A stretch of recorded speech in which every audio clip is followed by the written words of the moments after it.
Assalamualaikum warahmatullahi wabarakatuh. Bismillahirrahmanirrahim. Innal hamdalillah nahmaduhu wa nasta'inuhu wa nastaghfiruh wa na'udzu billahi min shururi anfusina wa min sayyiati a'malina may yahdihillahu fala mudilla lahu wa may yudlil fala hadiya lahu. Asyhadu an la ilaha illallah wahdahu la syarika lahu wa asyhadu anna Muhammadan abduhu wa rasuluhu la nabiyya ba'dahu. Qala Allah Ta'ala fil Qur'anil Karim, a'udzu billahi minasyaitonir rajim. Bismillahirrahmanirrahim. Ya ayyuhalladzina amanu ittaqullaha haqqa tuqatih wa la tamutunna illa wa antum muslimun. Wa qala ya ayyuhan nasu ubudu rabbakum alladzi khalaqakum min nafsin wahidah wa khalaqa minha zawjaha wa batha minhuma rijalan katsiran wa nisaa wattaqullaha alladzi tasaaluna bihi wal arham inna Allaha kana 'alaikum raqiba. Wa qala ya ayyuhalladzina amanu ittaqullaha wa qulu qawlan sadida yuslih lakum a'malakum wa yaghfir lakum dhunubakum wa man yuti'illah wa rasulahu faqad faza fawzan 'azima. Wa qala Rasulullah sallallahu alaihi wasallam al-mar'u 'ala dini qalilihi falyanzur ahadukum man yukhalil. Alhamdulillahirabbil alamin. Jamaah sidang Jumat yang dirahmati Allah Subhanahu wa taala, segala puja dan puji syukur kita marilah senantiasa kita panjatkan pada Allah Azza wa Jalla yang mana telah berikan kita begitu banyak nikmat, terlebih-lebih nikmat iman, nikmat Islam, nikmat sehat dan waktu luang. Sehingga dengan nikmat-nikmat tersebut Allah menggerakkan langkah hati kita untuk bisa hadir di masjid yang diberkahi oleh Allah Subhanahu wa taala untuk mendengarkan khutbah Jumat. Insya Allah dilanjutkan dengan sholat Jumat berjamaah. Mudah-mudahan nikmat iman dan Islam, nikmat ini senantiasa kita bisa lazimi bersama, bisa kita syukuri bersama, bisa kita istiqomah bersama, sehingga kita dimudahkan wafat dalam keadaan husnul khatimah dan mudah-mudahan menjadi wasilah mendapatkan jannahnya Allah Subhanahu wa taala. Amin ya rabbal alamin. Allahumma shalli wa sallim ala nabiyina Muhammad wa ala alihi wa sahbihi wa man ittaba'ahum bi ihsan ila yaumiddin.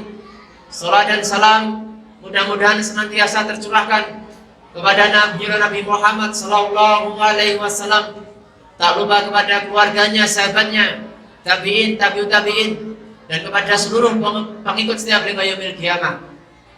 Jamaah sidang yang dirahmati Allah Subhanahu wa taala, ketika seseorang dia dicintai oleh Allah Subhanahu wa taala, maka kecintaan yang diberikan Allah kepada seorang hamba itu menjadikan dia dimudahkan langkahnya untuk menerima kebenaran, untuk menerima ketaatan. Maka sungguh indah orang-orang yang dia itu senantiasa diridhoi oleh Allah Subhanahu wa taala. Hamba tersebut senantiasa Allah ridho terhadapnya. Lalu bagaimana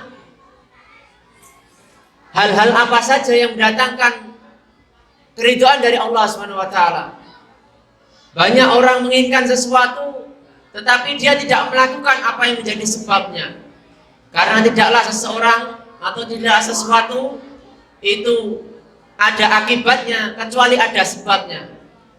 Maka ada sebuah sunnatullah, ada hukum sebab dan akibat. Sebagaimana ada sesuatu musibah, bala, pasti ada sebabnya. Ketika kita bicara tentang kebaikan maupun keburukan, pasti ada sunnatullahnya, ada hukum sebab dan akibatnya. Maka pada Jumat hari ini saya akan menyampaikan sebab-sebab yang mendatangkan keridhaan dari Allah Subhanahu wa taala. Ketika Allah sudah ridha, Masya Allah, jangankan kenikmatan dunia, kenikmatan yang lebih indah daripada dunia, yaitu surganya Allah. Dan Allah tidak akan mengadab, tidak akan menyiksa hamba tersebut. Maka inilah kenikmatan terindah, kenikmatan yang hakiki, kenikmatan yang sebenarnya, yang hendaknya seorang muslim itu berusaha untuk mengarah ke sana. Karena kemenangan terbesar kaum muslimin adalah ketika dia dijauhkan dari adab api neraka, dan dimasukkan di surganya Allah Subhanahu wa taala. Sebagaimana Allah sebutkan di dalam surah Al-Imran ayat yang ke-185, "Waman yuhyiha 'anil nari wa yudkhilal jannata faqad faz." Barang siapa yang dia itu dijauhkan dari azab api neraka dan dimasukkan di dalam surganya Allah, faqad faz, maka dia telah menang. Maka kemenangan terbesar bagi seorang hamba adalah ketika dia dijauhkan dari azab api neraka dan dimasukkan di surganya Allah. Dan upaya untuk menuju ke sana, maka harus ada sebab-sebab untuk mendatangkan kemenangan tadi, atau sebab-sebab di mana Allah meridhoi hamba tersebut. Apa itu? Yang pertama, hamba tersebut hatinya dan pikirannya terpaut dengan majelis ilmu. Maka saya wasiatkan pada diri saya pribadi dan pada hadirin semuanya, jikalau kita setiap hari kok tidak pernah mengkaji ilmu-ilmu Allah, tidak pernah kita ini, hati kita, pikiran kita terpaut dengan dinul Islam, dengan kajian-kajian Islam, maka sejatinya kita tidak diberikan kebaikan oleh Allah. Terlebih-lebih kajian-kajian yang sifatnya tarbiyah Islamiyah, kajian-kajian yang sifatnya berunutan, membahas kitab selesai, kitab tauhid, kitab akidah dibahasnya, kitab bab akhlak, kitab fikih dan lain sebagainya, itu masalah. Inilah yang menjadikan seseorang ini Allah ridha terhadapnya. Sebagaimana Rasulullah SAW beliau menyebutkan dalam hadisnya, "May yuridillahu bihi khairan yufaqihu fiddin." Barang siapa yang oleh Allah SWT kehendaki kebaikan, maka orang tersebut dia difaqihkan ilmu dinnya. Maka saya mengajak diri saya pribadi dan pada seluruh jamaah, jadikanlah diri kita maupun keluarga kita menjadi orang-orang yang cinta dengan majelis ilmu. Kalau kita merasa anak kita kok tidak ikut TPQ, nah kita harus gundah, ayo nak ikut TPQ. Kok kitanya tidak pernah ikut majelis ilmu, kita harus gundah. Kenapa? Karena salah satu tanda Allah mengendaki kebaikan, orang itu difaqihkan ilmu dinnya. Di hadis yang lainnya Rasulullah SAW juga menyebutkan majelis ilmu itu bagaikan taman-taman surga. Majelis ilmu itu bagaikan taman-taman surga. Maka kita disuruh untuk mampir, untuk hadir dalam majelis ilmu tersebut. Rasulullah SAW beliau menyebutkan dalam hadisnya, "Idza marartum bi riyadil jannati farta'u." Qalu ma riyadil jannati ya Rasulullah. Ketika kalian melewati taman-taman surga, hendaklah kalian mampir. Lalu para sahabat bertanya, "Ya Rasulullah, apa itu taman surga?"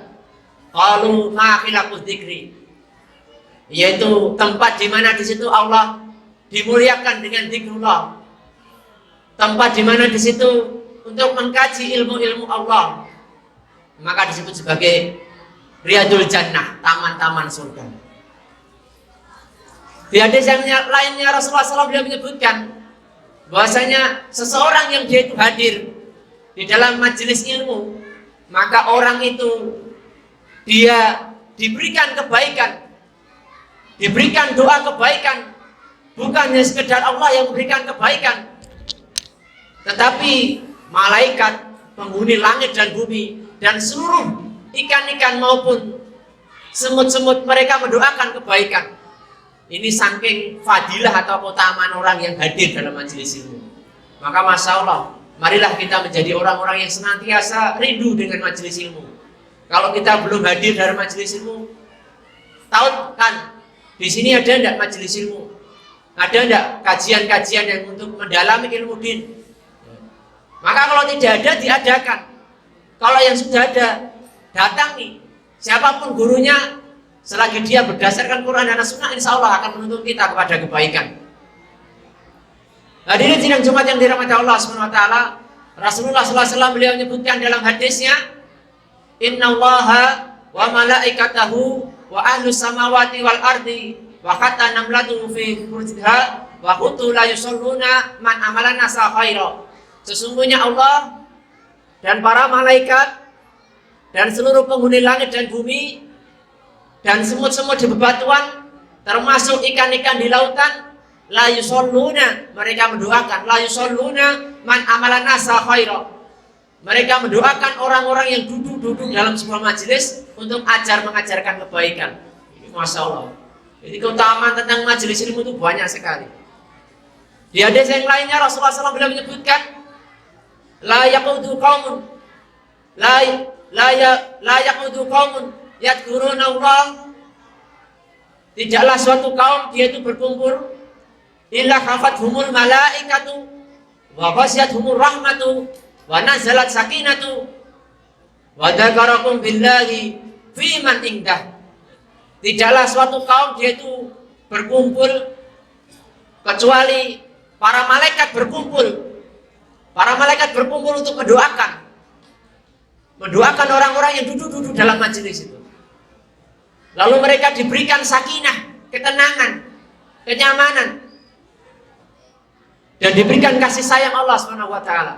Dan Allah menyebut-nyebut orang-orang yang duduk dalam majelis itu di hadapan para malaikat yang mulia. Maka Masya Allah, di antara fadilah-fadilah yang utama yang begitu banyak ini, justru banyak kaum muslimin sekarang ini melalaikannya. Padahal menuntut ilmu hukumnya adalah fardu ain. Thalabul ilmi faridatun ala kulli muslim. Menuntut ilmu wajib bagi setiap muslim. Inilah Allah memberikan keutamaan dari orang-orang yang majelis ilmu. Karena orang yang majelis ilmu, maka dia akan memberikan dampak yang luar biasa. Ketika majelis ilmu, dia hadirkan bukan hanya sekedar hadirkan Allah di dalam sholatnya, tapi di tengah masyarakat. Bukan hanya sekedar masjid, ketika sholat Allahu Akbar, tapi ketika keluar maksiat yang akbar. Ketika sholat, hendaknya kita juga betul-betul inna sholata tanha anil fahsai wal munkar. Sholat itu menjadikan seseorang itu tumbuh semangatnya untuk inna sholata tanha anil fahsai wal munkar. Tumbuh girah dalam hatinya, girah dalam dirinya itu apa? Untuk mengajak kebaikan dan mencegah kemungkaran. Maka harus senantiasa ini tumbuh untuk amar ma'ruf nahi munkar. Karena di samping krisis tentang tolabul ilmi, banyak kaum mukminin sepi dalam majelis ilmu. Lalu yang kedua, sepi untuk amar ma'ruf nahi munkar. Maka begitu banyak kemaksiatan-kemaksiatan, perjudian semakin banyak. Bahkan naudzubillah, tsumma naudzubillah, Allah memberikan peringatan, Allah melaknat orang-orang yang diberikan kekuasaan, wewenang untuk diberikan wewenang kekuasaan sebenarnya untuk memberikan pengayoman maupun untuk menyingkirkan kemaksiatan, justru mereka menerima suap, Allah melaknatnya. Maka sebagai orang mukmin, tunggu saat ini, marilah kita muhasabah. Kalau kita tidak pernah majelis ilmu, mari kita hadir dalam majelis ilmu. Kalau kita sudah tidak pernah melakukan amal soleh, di mana amal soleh ini menjadi puncak dari penyangga dari Islam. Ibarat penyangga tiang-tiangnya agama adalah as-sholatu imaduddin, tiangnya as-sholatu imaduddin, sholat itu adalah tiangnya agama. Sedangkan atapnya untuk penyangga, untuk melindungi Islam itu sendiri, maka amar ma'ruf nahi munkar. Maka berapa banyak saat ini generasi-generasi Islam, mereka jauh dari Islam, salah satunya banyak virus kemaksiatan. Maka harusnya seorang beriman, dia melakukan bukan hanya sekedar sholat, tapi juga karena dampak dari sholat ini harus tumbuh, namanya amar ma'ruf nahi munkar. Gitu.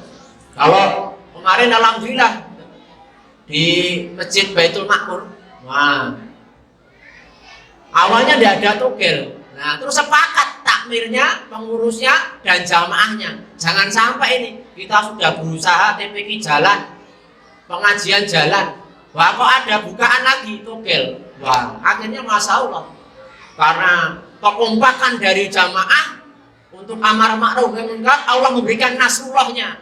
Akhirnya apa? RT, RW, jamaah masjid sepakat, wilayah sini tidak ada togel. Wah, itu Masya Allah. Ini ruhul jihad ini. Jangan pernah takut, karena setan itu sering memberikan was-was. Yuwaswisu fi sudurinas. Sebagaimana kemarin saya sampaikan, setan itu dari dua, minal jinnati wanas, dari jenis jin maupun jenis manusia. Kalau jin diruqyah selesai, tapi kalau dari manusia diruqyah, disebul sampai diketuk sampai apapun ya kadang kalau mendeles malam menantang kayak gitu. Tapi mereka itu sebenarnya lemah. Kalau kita berani, insya Allah akan memberikan kemenangan, Allah akan memberikan nasrullah. Hadirin sidang Jumat yang dirahmati Allah Subhanahu wa taala, maka tanda seseorang dia diberikan kebaikan oleh Allah Subhanahu wa taala, hatinya dan pikirannya dia terpaut dengan kajian, hatinya pikirannya dia untuk majelis ilmu. Lalu yang kedua, tanda Allah memberikan kebaikan, orang tersebut dia diberikan sahabat al-khalil, sahabat yang soleh dan solehah. Lalu bagaimana ciri-ciri dari orang-orang yang hendaknya kita jadikan sebagai teman atau al-khalil? Dalam sebuah riwayat disebutkan, man dzakarakum billahi ru'tuhu, yaitu ketika kita memandangnya itu mengingatkan kita kepada Allah Subhanahu wa taala. Man dzakarakum billahi ru'tuhu. Jadi ketika kita melihatnya mengingatkan kita kepada Allah Subhanahu wa taala. Lalu yang kedua adalah wazada fi ilmikum mantikuhu. Ucapan-ucapannya menambah ilmu kita, menambah ilmu tentang ketaatan kita kepada Allah Subhanahu wa taala.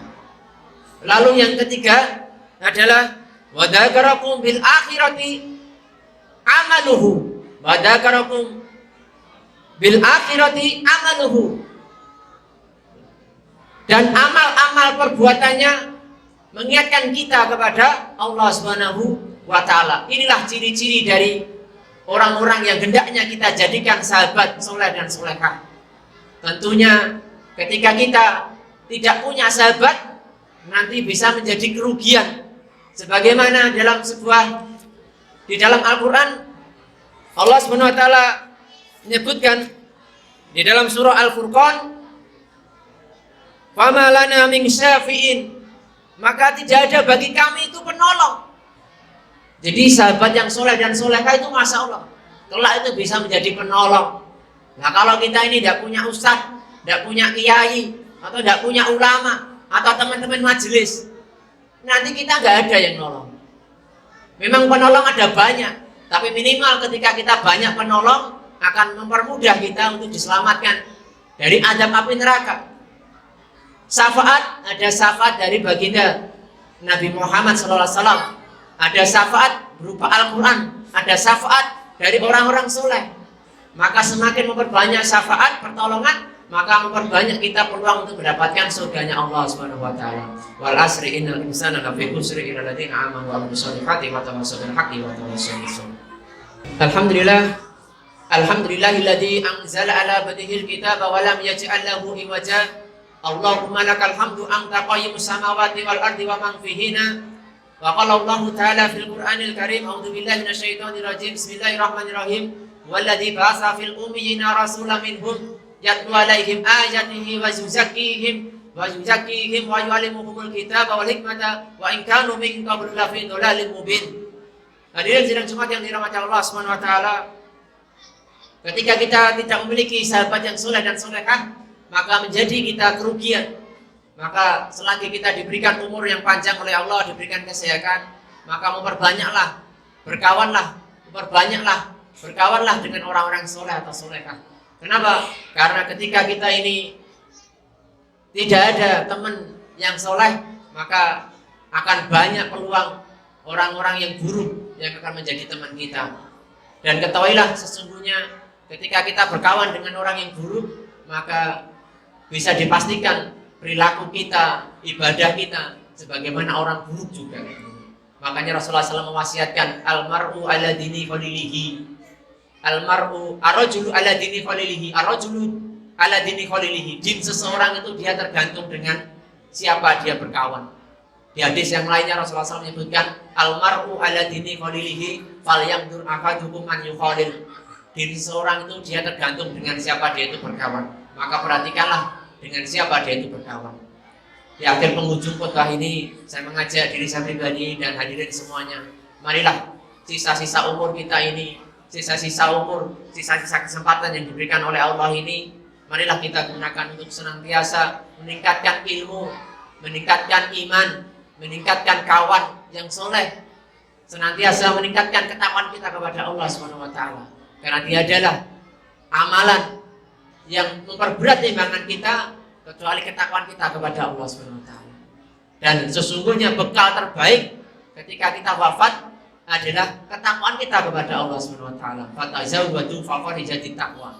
Dan amal soleh yang tertinggi yang diemban orang mukmin adalah dia melakukan amar ma'ruf nahi munkar dan memperjuangkan Islam mastata'tum sesuai kemampuannya. Kalau dia mampu untuk lisan, maka usapkanlah dengan lisan.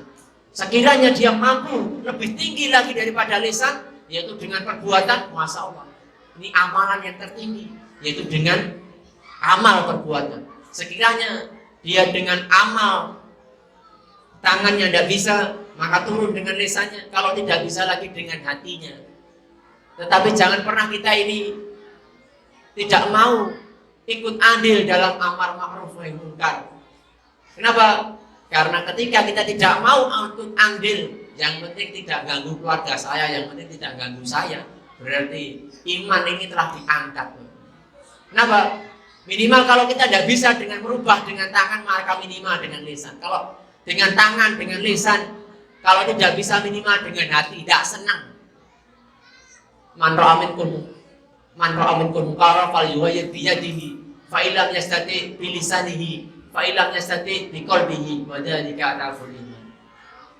Jikalau kalian melihat sebuah kemungkaran, maka ubahlah dengan tangan kalian. Kalau tidak bisa dengan lisan kalian, kalau tidak bisa maka dengan hati kalian. Wa dzalika adaful iman. Itulah selemah-lemahnya. Marilah kita berdoa kepada Allah SWT. Mudah-mudahan kita senantiasa dilindungi, dirahmati oleh Allah SWT, senantiasa dijaga diri kita dan keluarga kita. Inna Allah wa malaikatahu yusholluna 'alan nabi ya ayyuhalladzina amanu shallu 'alaihi wa sallimu taslima. Allahumma ighfir lil mu'minin wal mu'minat wal muslimin wal muslimat al ahya'i minhum wal amwat. Allahumma inni a'udzubika minal hammi wal hazani wa a'udzubika minal ajzi wal kasali wa a'udzubika minal jubni wal bukli wa a'udzubika min ghalabati ad-dini wa qahri. Allahumma anta rabbi la ilaha illa anta khalaqtani wa ana 'abduka wa ana 'ala ahdika wa wa'dika mastata'tu wa a'udzubika min syarri ma sana'tu wa aqulu laka bi ni'matika alayya wa aqulu bi dhanbi faghfir li fa innahu la yaghfiru dhunuba illa anta.